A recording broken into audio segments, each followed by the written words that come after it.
E aí, meus queridos, tudo bem? Eu sou o Prof. Clayton Reis e essa é a resolução de mais uma questão da URGS de 2012 que fala sobre eletromagnetismo, e a questão diz o seguinte: a figura abaixo representa três posições P1, P2 e P3 de um anel condutor que se desloca com velocidade V constante numa região em que há um campo magnético B, perpendicular ao plano da página.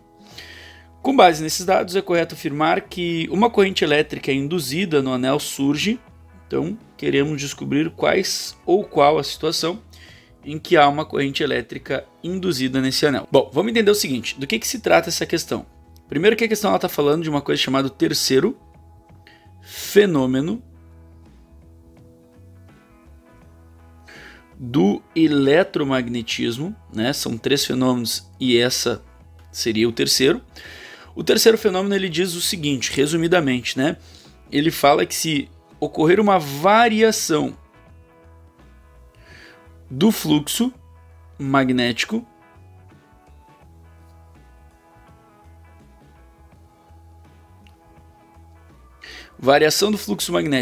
sobre um circuito fechado. O que seria um circuito fechado? Um circuito que não tem ponta solta, né? No caso, um anel ele é um circuito fechado, ele não tem nenhuma ponta livre. Então, variar o fluxo magnético em um circuito fechado, tu consegue induzir nesse circuito, induz uma DDP. O que é a DDP? DDP é o que a gente vai chamar de força eletromotriz nessa matéria aqui, né? Tu induz uma DDP, que é uma força eletromotriz, e uma corrente elétrica nesse circuito fechado. Beleza?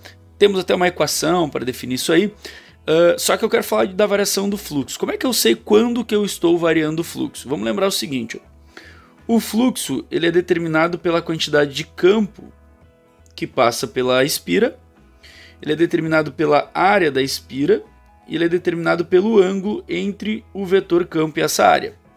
Quando a gente fala em variação do fluxo, a gente está falando em variação de alguma dessas três coisas, ou das três, né? Ou de duas das três, enfim.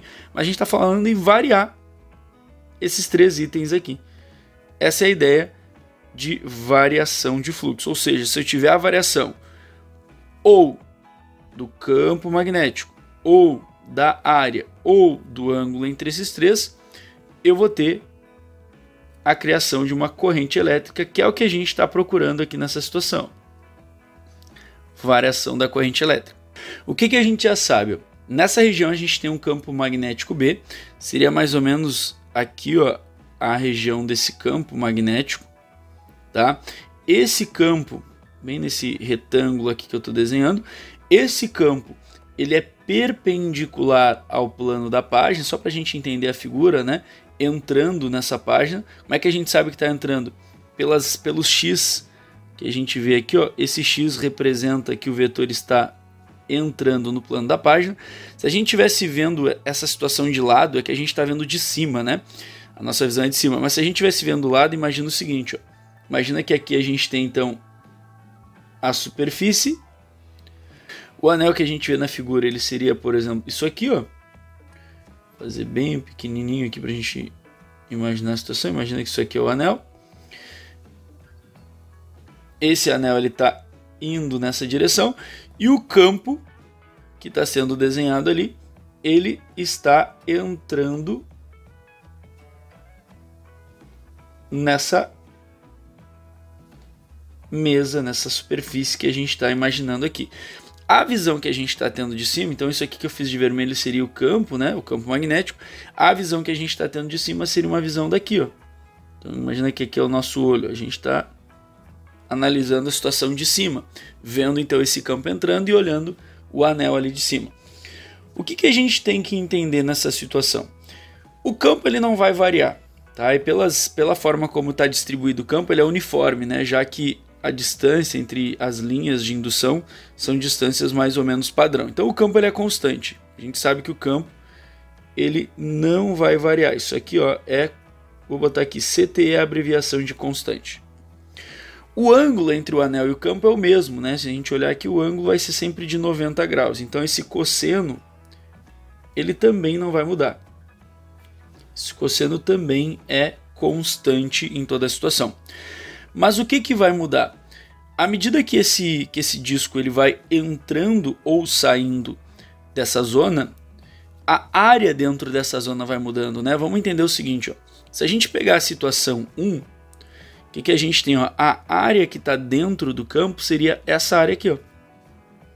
Só que na situação 1, o P1, ele está entrando, né? Então a gente tem uma situação de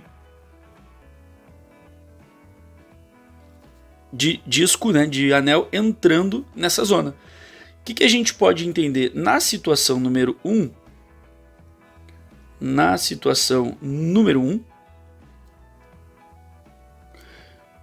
como o disco está entrando nessa zona, a gente tem um aumento de área.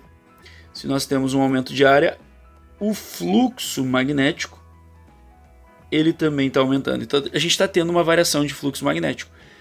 Lembra, eu vou ter corrente toda vez que eu tiver uma variação de fluxo magnético. Não importa se é para mais ou se é para menos, e não importa quem dentro dessa variação está produzindo isso, desde que ocorra essa variação.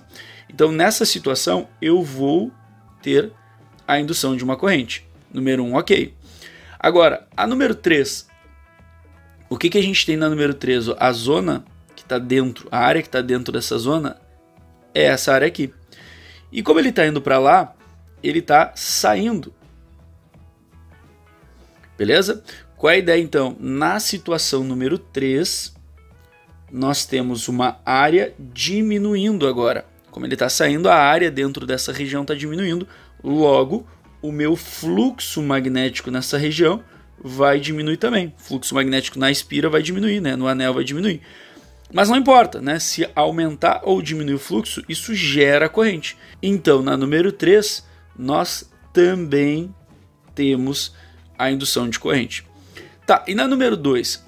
Na número 2, vamos entender o seguinte. A gente tem toda a área do anel dentro dessa zona, e a gente não tem uma variação de área, né? Porque se a gente pensar, desde o momento que o anel entra nessa zona até o momento que ele começa a sair, que são os casos 1 e 3, a área ali dentro ela é o tempo inteiro a mesma. Então, o que vai acontecer? Na situação número 2, nós temos uma área constante, consequentemente nós teremos um fluxo magnético constante também. E daí, nessa situação, não temos a indução de corrente. Vamos entender o seguinte, o fenômeno ele fala sobre a variação do fluxo e não ter o fluxo. Em todos os casos nós temos fluxo, só que somente no caso 1 e 3 nós temos uma mudança desse fluxo, um aumento na primeira situação e uma diminuição na segunda. No caso 2, a gente tem o tempo inteiro um fluxo constante, o que não gera a corrente elétrica. Olhando as alternativas então, ficamos ali com P1 e P3, que é a alternativa C, a resposta aí para essa questão. Espero que vocês tenham entendido, espero que vocês tenham gostado. Muito obrigado por assistirem até aqui. Fiquem ligados aí nas próximas resoluções. Era isso, bons estudos para vocês e tchau, tchau!